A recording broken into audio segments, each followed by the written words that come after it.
Window World, the official windows of the Kansas City Chiefs, presents Kevin Keatsman Has Issues online at windowskansascity.com. If we just did simple headlines at KKHI, this would be the simplest of all. We're going to title this episode Nuggets. I mean, who doesn't love a good 20-piece nugget meal, right? Well, there was a time when I could probably pour down 20 nuggets. Not anymore, but we got nuggets for you today. That's all this podcast is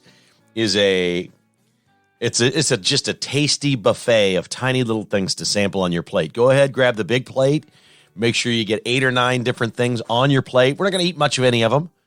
We're going to rip through them all pretty quickly. I don't know. We may have, I may have 25 different topics here today. There's just so many nuggets out there. There's nothing massive going on, but there's a whole bunch of little things. And so we're going to start, obviously, Super Bowl week with the Kansas City Chiefs, who arrived in Arizona on Sunday, and on Monday night had their first media night. And what they do for media night is they fill an arena. They allow fans to come in. They basically have, for lack of a better term, a boxing ring in the middle of the arena. All the lights are dimmed. Each individual station for each player and stuff for media to interview is set up all the way around the arena in areas where fans can get fairly close and see it. But in the boxing ring is where they bring the big stars. They interview them on NFL Network. They go out over the loudspeaker for everybody in the building. And they brought Patrick Mahomes out and put him in this thing. And that arena in Glendale went absolutely bonkers for Patrick Mahomes. There are Chiefs fans everywhere in Phoenix. Now, they can't all possibly have tickets to the game. It doesn't really work like that. There's going to be, we know people, I'm sure you know people, that are going to Phoenix for the Super Bowl because why not? It's February. Play some golf, go to the Phoenix Open. You can get tickets for that, even though there will be more people at the Phoenix Open than the Super Bowl. They put about 180,000 people on the golf course typically this Saturday for the Phoenix Open. It will be crazy. There will be Chiefs fans everywhere on that golf course this weekend. And Jessica and I were talking about it last night. Phoenix is a very popular retirement location for people from Kansas City. And we know a lot of people that either have retired there or have second homes there or vacation there frequently. This is going to be, I'm sensing now, this is going to be almost like a home field advantage for the Chiefs in the Super Bowl. This is just nuts.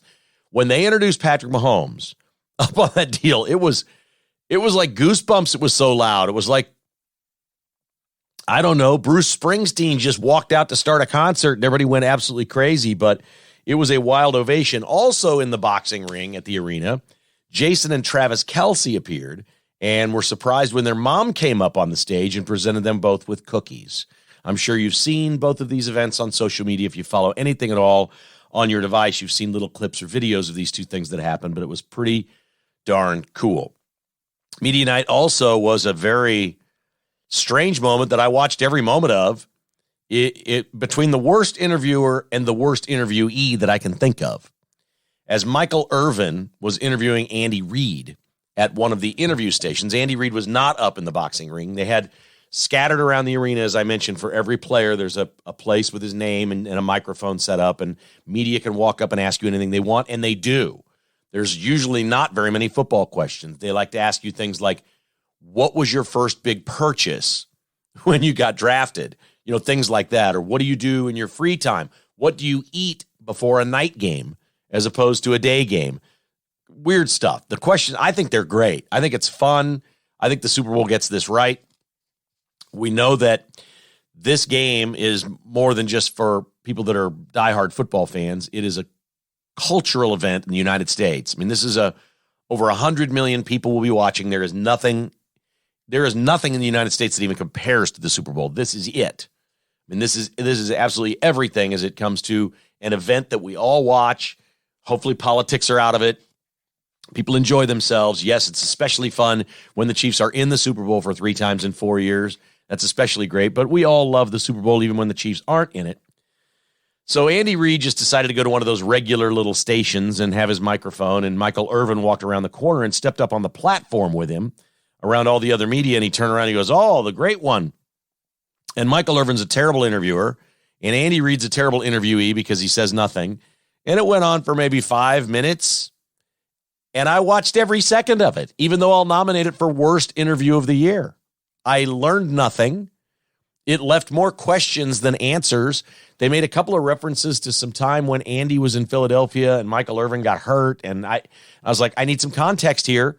Nobody's explaining this to me. I don't remember all this from whenever that was. I don't remember. I'm sorry, I don't remember. And most people watching don't remember. It can't be possible. But yet there we were, glued to it and checking it all out. It was amazing. Their media night is something completely different than what it was when I've covered many, many, many Super Bowls.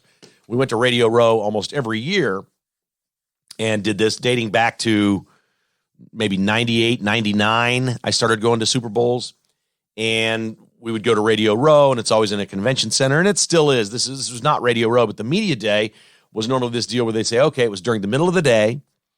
They'd say it's at the stadium, and you'd get on a bus, and you'd go over there, and all the players would be scattered around. And they in those days, they put their jerseys on, so you knew who they were. You could walk, because there were people from Nickelodeon and Disney Channel and Entertainment Tonight, and they don't know the players, and they don't care about the football. They're looking for something fun. And you would go there, and David Blaine would be doing magic in front of the players. It was a circus. You had all these entertainers came in, would hang out with the players and do card tricks or grab a microphone and sing or play the guitar around one of the players. And it was fun. It was really fun. It was really interesting. And I think about what I maybe looked like in 1999 compared to 2023. That was 24 years ago. So I would have been a fresh, full, mature adult man, age 34. And as Jessica and I are watching this, a couple of years, she went to Super Bowl Radio Row, and we sent many employees. We had maybe a dozen of us sometimes go to the Super Bowl. And we'd cover it during the week. We'd only get one or two passes for the game. We'd trade years of who would get to actually go to the game. And to be honest, most of us wanted to fly home on Friday night or early Saturday morning and come on home for the Super Bowl and not stay after the long week of work. It was long hours on Radio Row. And we're looking at this, and it wasn't really a senior moment because we're not, I don't think me and Jessica are old. I mean, I don't even look at it that way. But I said to her, my God, look how young these reporters are. And they were all in their 20s and 30s. And that's kind of what this is. That's kind of what the business is. You go do these assignments in your 20s and 30s, and you love it, and you live for it, and you don't do it for the pay. You do it for the experience, for the memories of a lifetime, and we have those memories. And that's not really why you're doing what it is that you're doing. And I'm watching this, I'm like, my God, every reporter there looked like they were in their 20s or 30s, which we were when we were doing it. I do kind of feel sorry for some people that, I shouldn't say I feel sorry for them. Maybe they absolutely love what they're doing. It's very hard. Covering stories and going and doing things like this is very difficult. There's a lot of pressure. It's ridiculous hours. It's hard. The people you're dealing with are not helpful sometimes.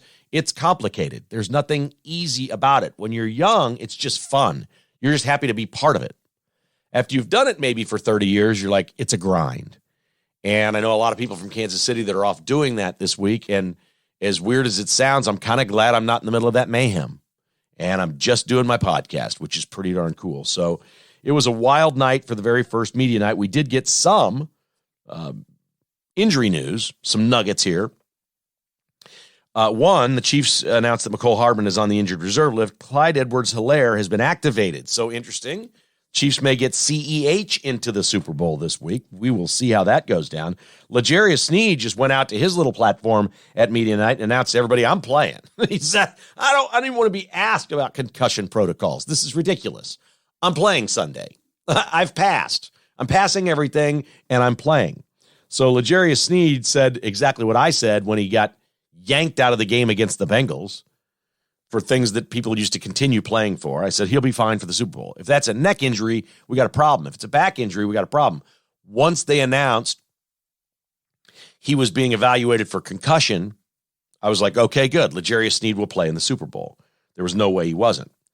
As far as the send-off was concerned, we saw an awful lot about the video live on the plane and the Chiefs flying to Phoenix and all that. We've now learned that Noah Gray and Willie Gay Jr.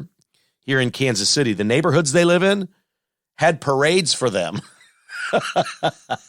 They had send-off parade. I told you we got nothing but nuggets on the Super Bowl today. This is no, more than the Super Bowl. We got lots of nuggets on this show.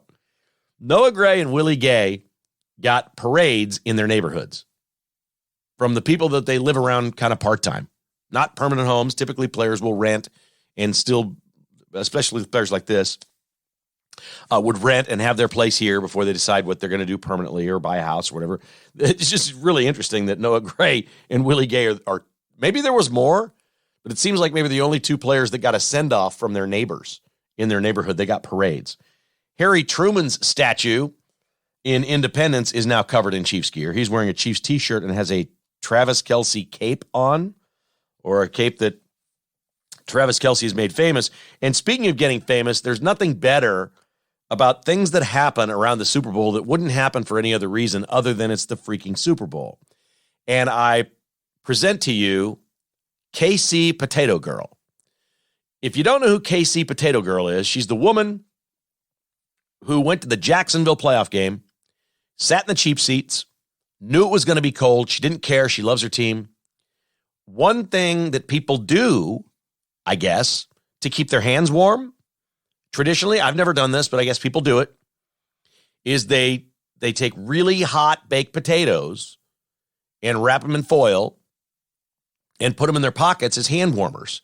And I think the metal detector will get your foil. Sometimes they make you take the foil off if you're going into the stadium now. They didn't used to, but now they do. But the potato apparently stays hot for quite some time. And then at some point, if you break it open or cut it, the inside is hot and it's still kind of a hand warmer. And so KC Potato Girl had done this, and a couple of rows in front of her, a Jacksonville fan turned around and thought, what a nutty lady, as she was now eating one of the baked potatoes. And he snapped a picture of her and shamed her on Twitter, on social media. And she fired back and won the internet and said, you don't do this in Florida or whatever. All of a sudden, Jacksonville fans all over the place on Twitter were supporting KC Potato Girl, showing their pictures of their potatoes at games that they've done it too. It's also a good snack. Once it's no longer a hand warmer, you got food at the game. Who doesn't love a baked potato? And so she's eating the baked potato. And since then, she's gotten like free food for a year from Wendy's because they do baked potatoes. She had another company call her and do something. She's become famous. She's got all these followers. She's KC Potato Girl. And now she is working this week. What do you think her job is this week? KC Potato Girl. America's a great place. The Super Bowl's a phenomenon. KC Potato Girl's job this week is to go to Phoenix and work for and go to the game with Lay's potato chips. That is exactly right. Congratulations, KC Potato Girl. Took a hand warmer to the game, going to the Super Bowl for free, probably getting paid. The trip, but they'll probably give her a couple $1,000 or something too. I don't know. Maybe it becomes an ad campaign. Maybe it becomes a thing. Also, it has sped up the Missouri House of Representatives Super Bowl week. They have called a special hearing on the floor at the State House in Jefferson City. Not about some proclamation. What do you think the special hearing is this week at the Missouri House? The special hearing in the Missouri House is on sports wagering in Missouri. They want to get this thing passed. They want to get it going, and they're using Super Bowl week to have a special hearing and get it on the floor and get it into committee and write the bill and be done with it. And Missouri's getting clobbered by bordering states all over the place by not doing this. It's interesting, again, what happens when it is Super Bowl week. You get places like Grinders in the Crossroads District. Grinders, you know of Grinders. They play music out back. They have pizza. They have Italian food. They grill things. It's really good. Apparently, and I've never had one, they're famous for their Philly cheesesteak at Grinders. They have taken it off the menu. And remember, restaurants don't like to print menus anymore. They don't like to make changes. They like to do the QR code so they can save money. Grinders has replaced the Philly cheesesteak with the Kansas City Chiefs steak. That's perfect. Way to go, Grinders, in the Super Bowl spirit this week. Speaking of food and restaurants in Kansas City, Eagles head coach Nick Siriani coached for the Chiefs for 4 years from 2009 to 2012. Is that Todd Haley's staff? Oof. Siriani was here for 4 years. His parents flew in from New York frequently for half the games, he said. Every time they came, they went to Jack Stack Barbecue. That's what his dad loved. Still to this day, every Christmas, Nick Siriani gets Jack Stack Barbecue and sends it to his mom and dad. He met his wife, Brett Ashley, in Kansas City and is now the head coach of the Philadelphia Eagles, facing Andy Reid and the Kansas City Chiefs. I guess I didn't remember this. Nobody's talking about that this week. This is a tasty nugget for your Super Bowl party knowledge. I'm giving you all kinds of great things for your party Sunday. I'm just loading you up here with stuff. Andy Reid fired Nick Siriani. Andy Reid got hired after the 2012 season and gutted the staff, obviously. He literally had to call Nick Siriani in and fire him. That's awesome. I haven't looked. It would take a while to research. But how many Super Bowls have there been where one head coach faces another coach that he fired? It's got to be a short list, doesn't it? Not a coach that he coached with. That's all I'm talking about. A coach that he fired. Now, how many? This has never happened. Has there been a head coach that was fired by the team he's playing and fired the coach that's coaching for that team? Andy Reid was fired by the Eagles. Andy Reid fired Nick Siriani. This is crazy. There's so many tasty morsels and nuggets around this game. I absolutely love it. I really do. It's just so much fun. So many players at Media Night on Monday night were talking about their Christianity, which was a breath of fresh air. They were being asked about it by people. They're being asked about what's important to them in their lives. It wasn't like Christian reporters were running around saying, talk to me about your faith.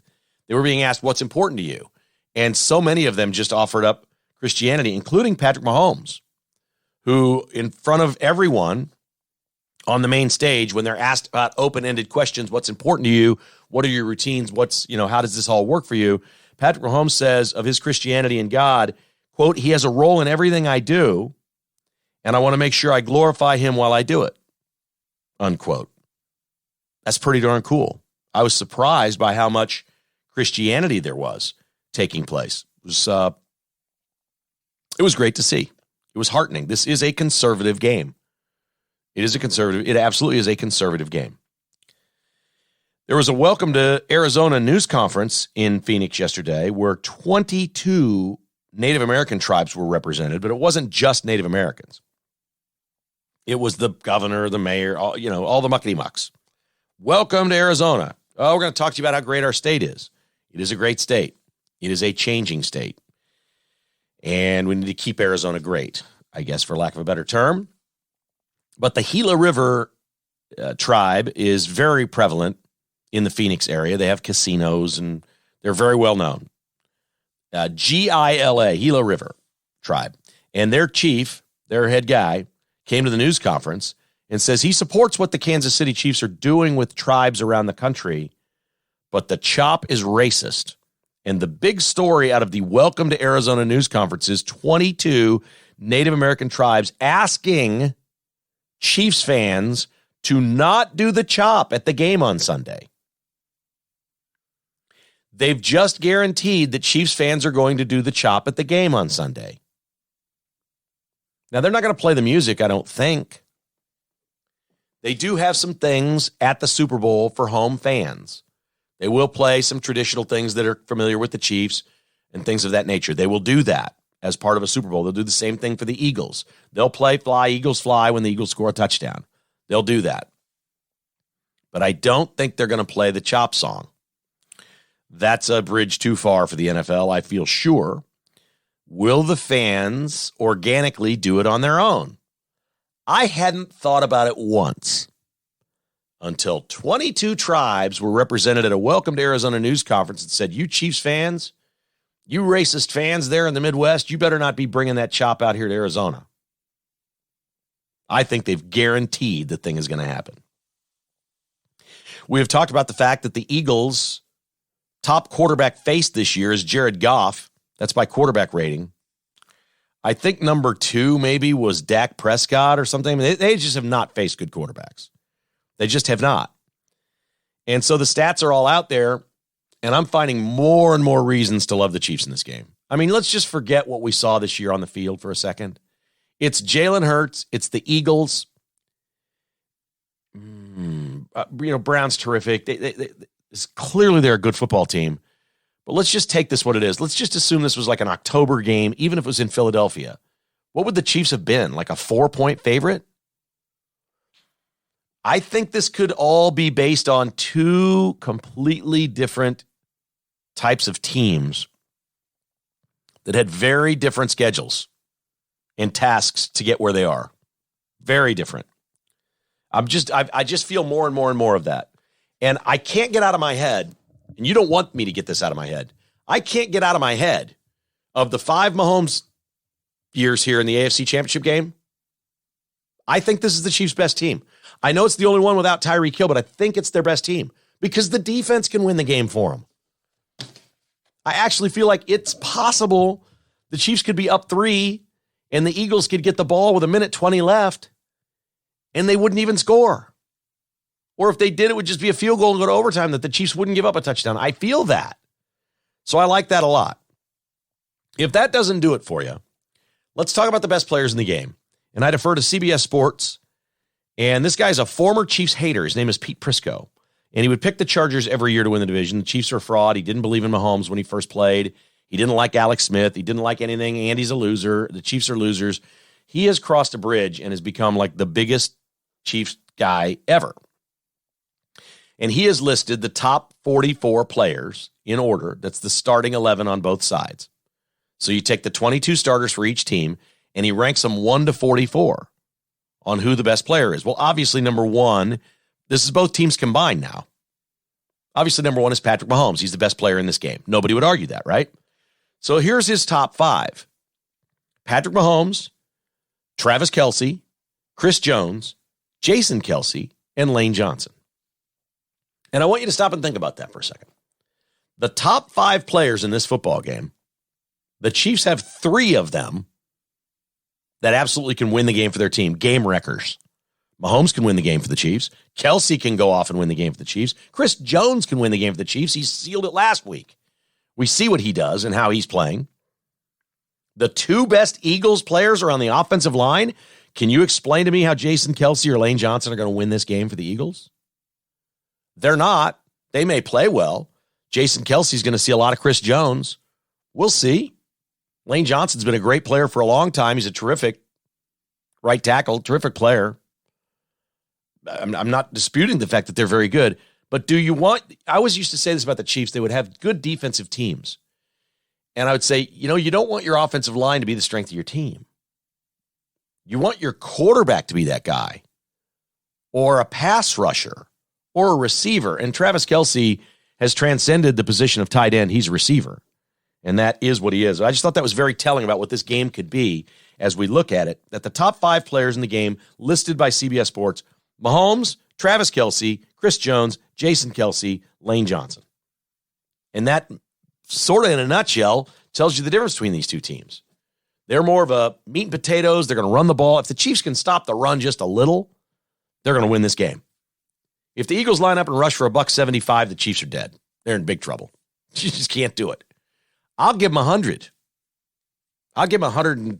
I think I'll give the Eagles 120 yards rushing and love the Chiefs' chances. Interesting takes. There's your Super Bowl nuggets. Brought to you by North Kansas City Dental, online at nkcdental.com. If you're in the healthcare industry, NKC Dental is proud to be wearing TI scrubs with Mahomes and Kelce and Jalen Hurts. They make them all through the NFL Players Association.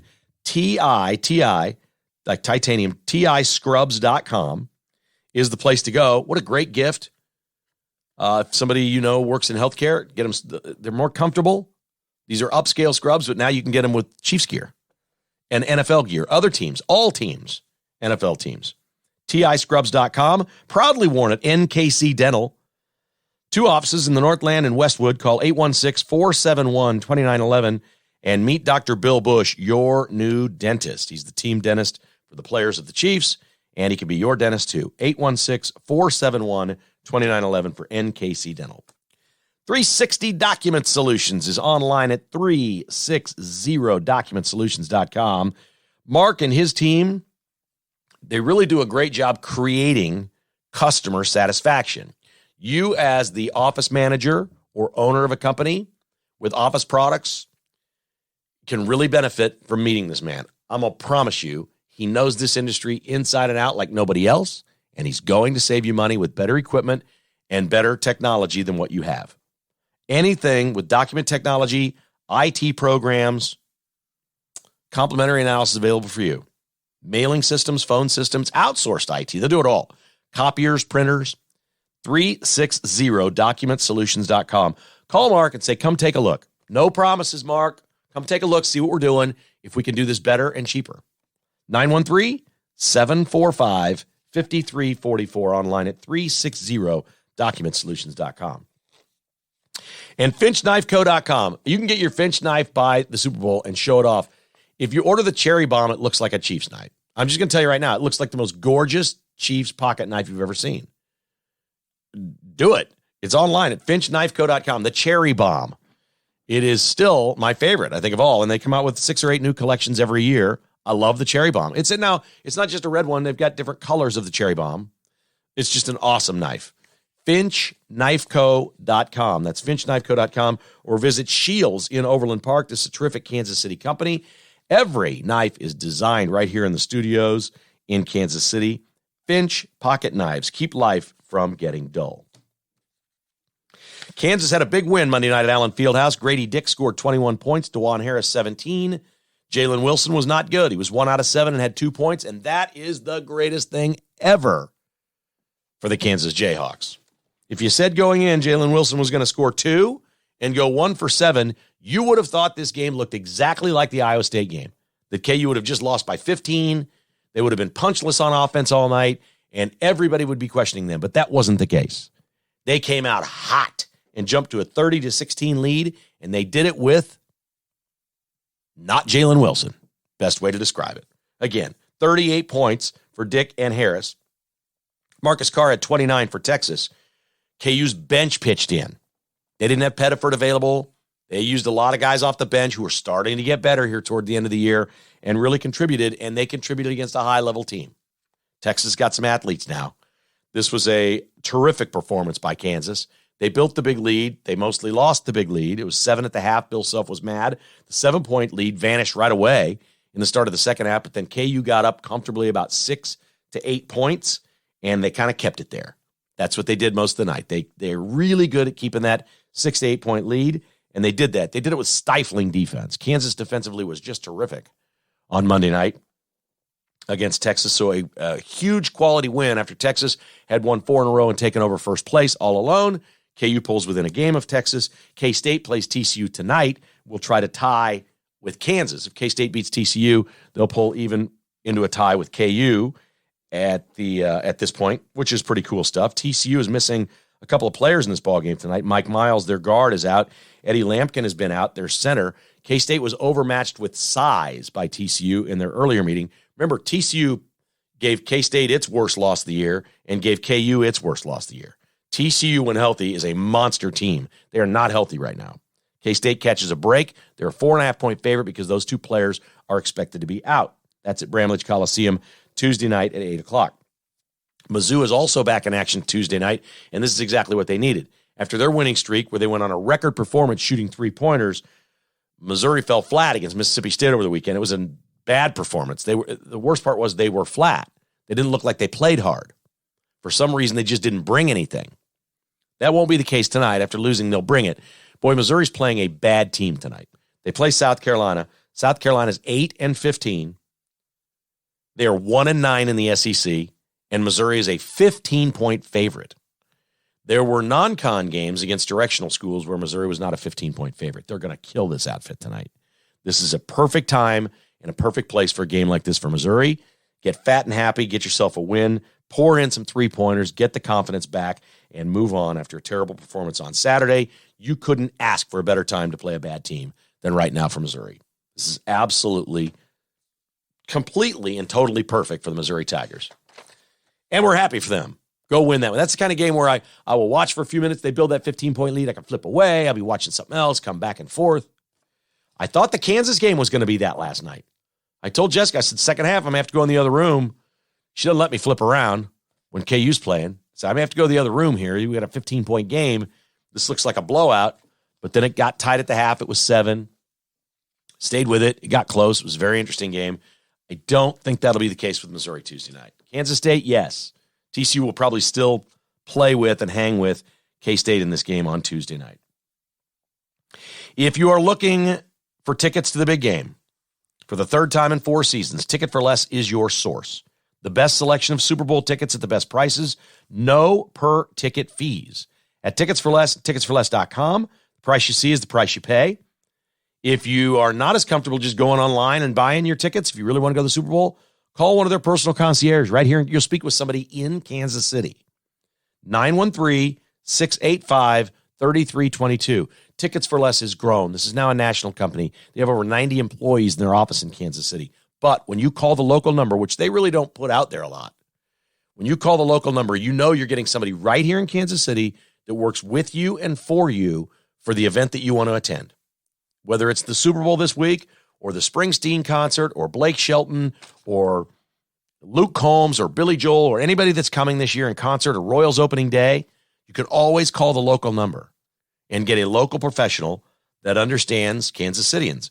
913-685-3322. If you do call the number, mention the podcast, you're going to get your discount. There is always a discount on your purchase at ticketsforless.com with the promo code KKHI. It varies depending on the event, but know this, at checkout, when it asks for promo code at ticketsforless.com and you plug in KKHI, you will always get money knocked off the price. Always. Typically between 5 and 15%, depending on the event. Always do that. Always. Or if you call them, always mention it. They'll apply the discount on the phone as well. Ticketsforless.com, promo code KKHI. And, of course, my buddies up at Roberts Robinson, Chevrolet Buick GMC in Excelsior Springs, home of the lifetime warranty, free with every new GM. Also, they got a great tire special going on right now. If you need new tires on your car, $100 rebate on a set of 4. They'll price match anyone, get you the rebate. You are good to go. Call Roberts Robinson and ask for Tim, 816-826-1563. Shop online, delivery to your house, build your own. They've got 0% financing on most GMCs right now. Who's got that? Roberts Robinson does. Or build your next GM, anything you like. They'll build it for you. They'll have it built. They'll have it delivered to you. You live in, I got an email from a guy in Wamego yesterday. You live in Wamego? You can get your next Silverado from Roberts Robinson. They'll drive it right out to Wamego for you. They'll right in your driveway. They'll send a person that will go over the whole car with you, just like the presentation on the showroom floor. They'll come to you. They go the extra mile at Roberts Robinson. Online at robertsrobinson.com. All right, on to the news. We're not going to do heavy stuff today. I got good stuff here. I'm not saying it's not good, but I'm breaking today from the heavy stuff, the balloon nonsense. And Biden's got the State of the Union tonight, okay? There is no way with 2 college basketball games on tonight that I'll be able to watch that State of the Union. He's hard to watch. I'm going to do highlights, recaps, the whole deal. I'm sorry. If it was Trump, at least to be entertaining. Biden, this is going to be awful. This is going to be awful. I will say this about the State of the Union. I think if I was Kevin McCarthy, when it's over, I would fake that thing. Like, you know, when you take a piece of paper and you think somebody's going to tear it and you go, and it sounds like you've torn it, but you're not really tearing it. I think I'd take the State of the Union address tonight if I'm McCarthy, right as he's finishing, and act like I'm tearing it up. That way reporters will have to ask him about it. And he can say, I didn't tear it up. I was merely reminding the American people how childish the Democrats are and what we lived through and how pathetic and sad they are. I think I'd do something like that. Draw attention to Pelosi when she tore the thing up. Ooh, it's going to be a dud. Biden speaking for an hour or something. Ugh. Off a teleprompter. Gaffe Central. We'll save that for tomorrow's podcast on what his gaffes are, and we'll have fun with that tomorrow. So our top news story to talk about here is something nobody saw, but is gaining life after the fact. And that is the Grammy Sunday night, which had another low rating, just didn't have a whole lot of people watching, especially compared to what those things used to be. And the album of the year went to an actor, dancer, singer, songwriter, performer named Harry Styles. Harry Styles is English. He is white. And he won Album of the Year. And the entire 20-somethings in America, teens and 20-somethings, not America, around the world, are aghast and mortified that Harry Styles was completely surprised that he won. Okay, he was in a boy band. He was in One Direction. He's a poppy little guy, poppy, little white boy music, dancey, whatever. He's kind of a sex idol, I guess, to the girls. Each generation has one. Harry Styles is it. Justin Timberlake at one point was like that, right? He was in a boy band. Who's the guy? The Wahlberg, Donnie Wahlberg was in a boy band, right? And you move on, and like Harry Styles will probably become a serious actor, and someday he won't be a poppy little dance boy making music. But he did. And he won Album of the Year. And he was so taken aback. He's like, I can't believe this. This doesn't happen for people like me. And the world is melting down that nobody in the history of the world has ever been less aware of their white privilege than Harry Styles. And Harry Styles hasn't commented on this yet, but I know exactly what he was talking about. Let me run through a list of who wins Album of the Year. It has been 8 years since a white man has won Album of the Year, and that was Beck in 2015. That was before the Royals won the World Series. Beck won. Beck did he die? Did he just recently die? Beck was a rock star. He was kind of low-key. He was never really, he didn't have necessarily like a style like this. Harry Styles, that's all he is style. Like he's outfits, he's Elton John. But the music's dance, techno, poppy stuff, not like rock. Like Elton John at first was like a serious rock star. So rock has always had a special place with the Grammys. There's been plenty of Robert Plant. There's been plenty of white dudes win Album of the Year. Billy Joel. There's been all kinds of white dudes back in the 70s and 80s won Album of the Year. But that was rock. It was rock and roll. The Rolling Stones won. Okay? So if you start going back through this stuff, you're going to find people like Robert Plant and U2 have won Album of the Year. Mumford & Sons, which is a male white rock band, won it. I went through the whole list all the way back to 1959. There has never been a boy band guy win this thing. There's never been a poppy little boy band dude win Album of the Year. Never. Not once. Never. Frank Sinatra won it. He's a white guy. Harry Styles stood there and says, this doesn't happen for guys like me. Harry Styles won a talent show, The X Factor, where Simon Cowell was a judge. I'm sorry, he didn't win it. He got booted off. He did not win it. But Simon Cowell liked him so much, he said, I'm going to put you in this boy band called One Direction. He goes into One Direction. He does his boy band thing. He breaks out, kind of like Justin Timberlake or whatever, becomes a solo artist, and now here we are a few years later, and Harry Styles wins Album of the Year. They are just killing him for saying guys like me don't win this. But it's true. If you look at the people who won it, Beyonce, Taylor Swift, there's all kinds of people who won it. There was even a sort of country lady that won it a couple of years ago. Casey Musgraves won Album of the Year.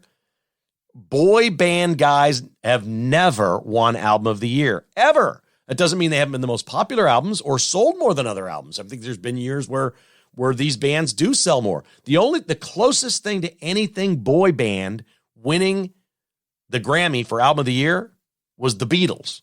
Now, do you consider the Beatles a boy band? Maybe their very first album, you'd look at them, they all dressed the same, and maybe they were a boy band at the very beginning.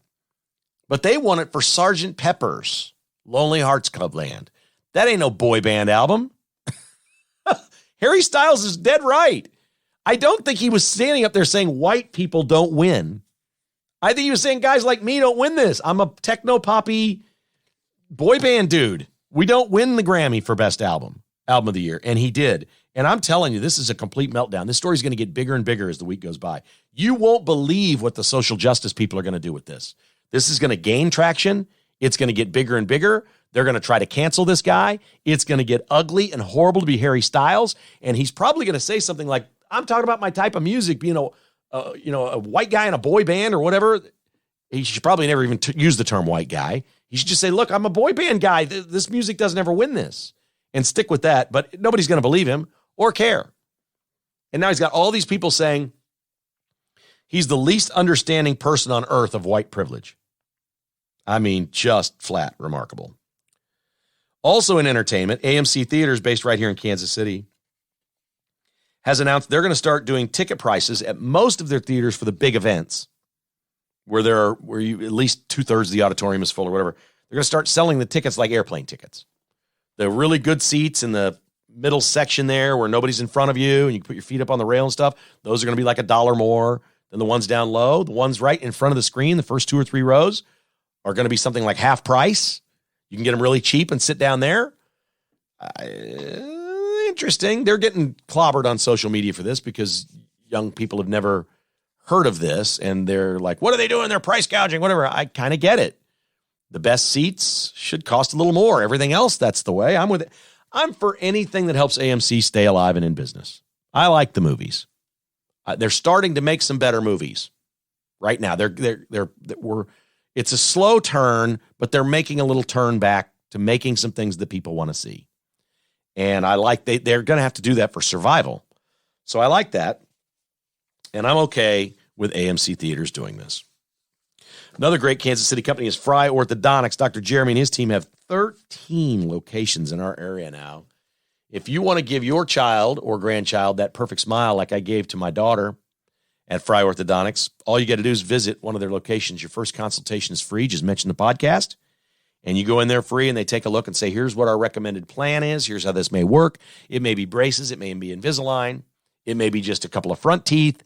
It may be all of them. They work with you on what works best for you. And they're very gentle and fun. It really is kind of a fun place. They're fun and gentle. FryOrthodontics.com, 13 locations. At Fry Orthodontics, your smile is just the start. Jocelyn's Jewelry, guys, I'm warning you right now. Valentine's Day is next week. It's a week away. You got a week to Valentine's Day. Do something special this year. Or take her in there and get her something really special and say, pick something out, sweetie. How about a bracelet? How about something really cool? Let's get something really nice for Valentine's Day this year. Or maybe Valentine's Day is the day you're going to pop the question. Or maybe you're going to pop the question Sunday night if the Chiefs win the Super Bowl. I don't know what you're thinking. But Jocelyn's Jewelry is your roadmap. Go check them out, 95th and Antioch. Online at joslynsjewelry.com. Ask for Dave or Cameron in there. No matter which day you go in, they're there. They're awesome people. The jewelry you'll recommend to your friends and family is Jocelyn's, for sure. The sales figures are in. The reports are in from the first week of adult marijuana in Missouri. The first weekend of sales in the state of Missouri, $13 million worth of pot sold. That's just a weekend. That's just a couple of days. 13 million sold. There were long lines at some, do we call them dispensaries? Is that what they call them? I'm a geek. I'm a nerd. I've never tried it. I've never smoked pot. I've never tried it. I've never taken a gummy. I don't know it. I don't get it. I've smelled it a million times at concerts or Chiefs games now. My God, the Chiefs Jacksonville game was everywhere. Stuff's legal. People are just out there toking away, right? So I don't know if I've ever been affected by breathing it in. I've been around it. Smoking isn't really my thing. Like, I occasionally, if there was a big night or something, or big win or big game with my buddies, we'd be sitting out back. I'd have a cigar maybe once or twice a year with them. But then it hurt my throat and my voice would be shot. I'm like, this isn't good for my career. I shouldn't be smoking cigars. And so I haven't. So it's not really my thing. But $13 million. There's some sales tax revenue in there for the state of Missouri. I don't know, man. I just don't want people driving impaired. That's my main thing. I really don't care. If you want to sit around your house and get baked all day and be a loser, I mean, it sucks that if you're on the government dime doing that, that sucks. But there isn't much we can do about that. We can't vote all this stuff out now, all the entitlements. There's just going to be bums in the world that want to sit around and be baked all day. And if that's what they want to do, if that's what you want your life to be, I feel bad for you. But you know, as long as you're not hurting somebody else, I guess I can live with that. No problem. Go for it. Whatever you got to do. Pretty good sales number there. And now they're going to add sports gambling. We're looking forward to them adding sports gambling. That'll be pretty cool. This story from New York is just too tasty to not share with you. It's a few days old. I've had it sitting around trying to figure out how I could fit it in. And the only way to fit a story like this in is to do a podcast of nuggets. And this podcast today has been nothing if not nuggets. Well, this one involves chicken, but not chicken nuggets. A New York City middle school is apologizing after serving students with a meal on the first day of Black History Month that was deemed to be culturally insensitive. Administrators at Nyack Middle School say the hot lunch menu was changed by the vendor without their knowledge on February 1, the first day of Black History Month. They served chicken and waffles with a watermelon dessert.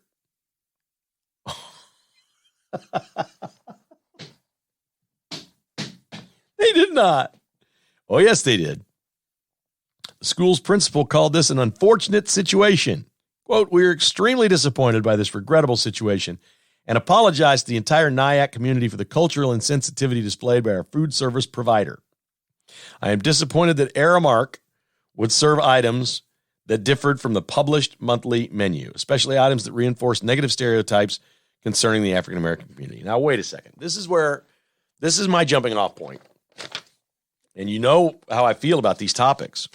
We can turn this thing around and say, would it be culturally insensitive if we said on the 4th of July, Independence Day or something, we eat hot dogs and hamburgers? That's culturally insensitive because the white people came over here and started this country, and the white people invented hamburgers and love hot dogs and whatever. Is that culturally insensitive? No, I celebrate that anytime I can. You give me some good Kansas beef on a plate, and you can be, if that's culturally insensitive, I'll take it. Tasty. Go on and throw in a baked potato with it, whatever. This is ridiculous. There are restaurants that specialize in chicken and waffles. It's a tasty dish. It is not my thing because I don't like mixing the chicken with the maple syrup. I love waffles and I love chicken, but I don't love them together. So I don't really get the chicken and waffles thing because they don't really go. Perfect thing for me and Jessica to split. Ideal. We just split it. That's great. 2 plates, please. Chicken here, waffles there. Great.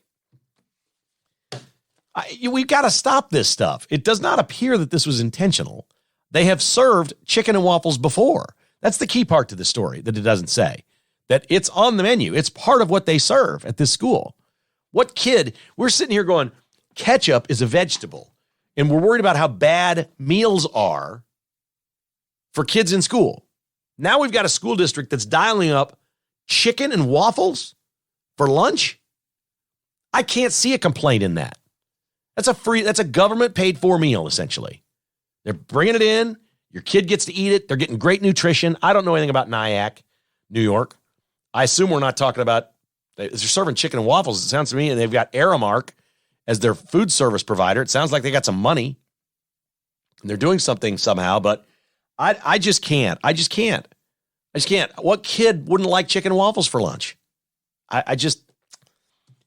This is not culturally insensitive. This was a coincidence. That's all it was.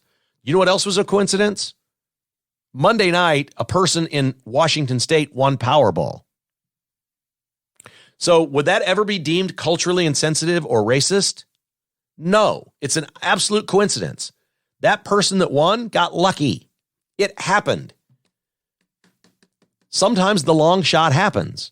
You make a change to the menu. Chicken and waffles happens on the first day of Black History Month. Okay. Hey, listen, you want to update the story and tell me somebody did this as a prank? Fire them. Great. I get it. That's culturally insensitive. Apparently, they maybe once a month have chicken and waffles. So now we're talking about what? 20 school days in a month? Not even. 18 school days in a month? We're talking about a 1 in 18 chance that it's chicken and waffles? That's a coincidence. That's nothing. God, people are just looking for reasons to be mad. I find humor in it. I'm sorry. I can't find any anger. Some people like can't sleep at night. They're so mad about that story. I find humor in it. I really do. My nephew sent me a text yesterday and said he just got the mattress topper at mypillow.com. He's going to love it. We had one on our previous bed. They will extend the life of your mattress years. If you've got a lumpy mattress or it's matted down or whatever, and you want to get a mattress topper from mypillow.com, use the promo code KKHI. Curtis went in there and did that, and he said, to heck with the 30% off. I put KKHI in there. It was 50% off. Half price mattress topper right now at mypillow.com/KKHI or call 800-923-9034. 800-923-9034. I think he got his mattress topper for $169. Woo! You can extend the life of your mattress 3 or 4 years by getting that baby. Do it. Don't forget all the great products at mystore.com as well. If you shop there, they have coffee. They got all kinds of great products there that you can get. Conservative companies, conservative products, mystore.com/KKHI. Use the promo code and you will always save. There is no bigger discount anywhere than the KKHI. That promo code is as big as any other discount you can get. My nephew found out he got half price on the mattress topper with promo code KKHI at mypillow.com. And, of course, Ron Buck and his team, I got to call Buck this week. Find out what he's thinking about this Super Bowl. He loves the Chiefs, man. Woo-hoo-hoo-hoo. What if he's getting nervous? I got to call Ron and see if he's getting nervous about the game on Sunday. He should be a roofer. Bottom line, he's a great guy. He has tremendous manpower at his company. They do the job on time for the price they say. They don't make a mess in your yard. They keep everything clean, and they just do great work. They do free roof inspections, by the way. If you want to have them out sometime this spring, climb up on the roof, take a look at it. 913-384-2680. You might be in a house where you've never even had your roof inspected since you've been in there. You maybe been in there 10 years and nobody's ever climbed up there. Ron and his team will do it. 913-384-2680, and you'll sleep well knowing Buck Roofing fixed the roof over your head. There's a podcast we call Nuggets, and we had a bunch of nuggets in this podcast. That was a whole lot of fun. I hope you enjoyed it. We will be back with a complete recap of the state. No need to watch tonight. I'll take care of the State of the Union for you with tomorrow's podcast. I promise we'll do that. We'll also have plenty to say about K-State and Missouri's college basketball games. And, of course, we are locked in on the Super Bowl all week long here at Kevin Keatsman Has Issues.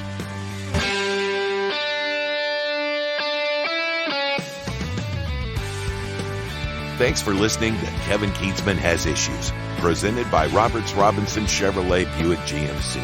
To get exclusive patrons-only podcasts, receive a weekly newsletter, and attend in-person patrons-only parties, visit KKHasIssues.com and become a patron today. This has been a production of Crooked Tail Media Incorporated.